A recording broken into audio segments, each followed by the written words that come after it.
عرفات میں جو آ گیا وہ حج ہوا اس کا، ٹھیک ہے۔ تو یوم عرفہ آتا ہے، یہ وہ مہینہ جس کے اندر یوم عرفہ آتا ہے، یہ بڑا فضیلت کا مہینہ یاد رکھیے۔ یوم عرفہ آتا ہے، 9 ذو الحجہ کو کہتے ہیں یوم عرفہ۔ حاجی جب میدان عرفات میں رکتا ہے جا کر اسے کہتے ہیں یوم عرفہ، اور آپ نے فرمایا یوم عرفہ ہی حج ہے، یوم عرفہ ہی حج ہے، یوم عرفہ ہی حج ہے، مطلب عرفات میں جو آ گیا وہ حج ہوا اس کا، ٹھیک ہے۔ تو یوم عرفہ آتا ہے، اور یوم عرفہ جو ہے حجاج کرام جو ہے یہ بڑی فضیلت کا دن ہے، حجاج آتے ہیں اس میں رکتے ہیں۔ صحیح مسلم کی روایت ہے، آپ سے فرماتے کہتے ہیں کوئی دن ایسا نہیں جس میں اللہ تعالیٰ یوم عرفہ سے زیادہ بندوں کو جہنم سے آزاد کرتا ہے۔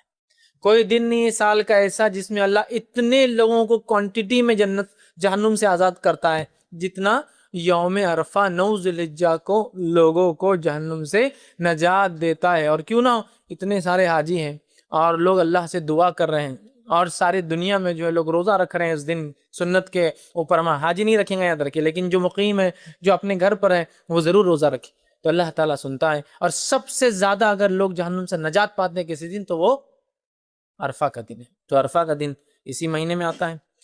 ایک اور روایت جو شرح سنہ کے اندر آتی ہے اس میں الفاظ اس طرح سے کہ اس دن اللہ تعالیٰ آسمانی دنیا پر نازل ہوتا ہے اور فرشتوں کے سامنے اہل عرفات پر فخر کرتا ہے اور فرشتوں کو گواہ بناتا ہے کہ میں نے ان سب کو بخش دیا۔ اللہ تعالیٰ عرفہ کے دن انسانی آسمان پر نزول کرتا ہے اور فخر کرتا ہے فرشتوں کے سامنے، دیکھو میرے بندے کیسا جمع ہوئے، ٹھیک ہے، دیکھو میرے بندے کیسا جمع ہوئے۔ یہ وہی لوگ ہیں جن کے بارے میں جب میں نے ان کو بنانا چاہتا ان کے باپ آدم کو، تو تم نے کہا تھا کہ ہم تو ہے تیری تکبیرات اور بڑائی بیان کرنے، تو دیکھو ہم میرے بندے یہاں جمع ہیں اور میری تکبیرات بیان کر رہے ہیں، مجھ سے دعا کر رہے ہیں، مجھ سے جو ہے رحم کی بھیک مانگ رہے ہیں، مجھ سے اپنے گناہوں کی معافی چاہ رہے ہیں اور اپنا کچھ نہ کچھ بدلہ چاہ رہے ہیں۔ تو تم گواہ رہنا فرشتوں، میں نے ان تمام لوگوں کو جو عرفات کے اندر آئے ہیں میں نے سب کو معاف کر دیا، ٹھیک ہے۔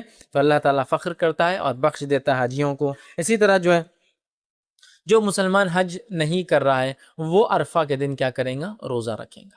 یہ نبی اکرم صلی اللہ علیہ وسلم سنت ہے۔ یہ صحیح مسلم کی روایت، آپ نے فرمایا مجھے اللہ تعالیٰ سے امید ہے کہ اس دن کا روزہ رکھنا گزشتہ اور آئندہ 2 سال کے گناہوں کا کفارہ ہے۔ مطلب عرفہ کے دن کا روزہ جو گزر گیا اور جو آنے والا 1 سال ہے، مطلب 2 سال جو ایک چلا گیا جو پاس اور جو فیوچر آنے والا ہے، 2 سال کے گناہوں کا کفارہ بن جاتا ہے۔ تو لہٰذا حاجی نہیں رکھیں گے یاد رکھیے روزہ۔ آپ صلی اللہ علیہ وسلم نے خاص طور سے صحابہ سے دودھ منگوا کر پیا تاکہ لوگوں کو پتہ چل جائے اس دن روزہ نہیں ہے۔ لیکن غیر حاجی ہم اور آپ اگر حج کو نہیں جاتے ہیں تو اپنے مقیم اپنے شہر میں 9 ذی الحجہ کو یا جو عرفہ کے دن جو ہم روزہ رکھیں گے یاد رکھیں۔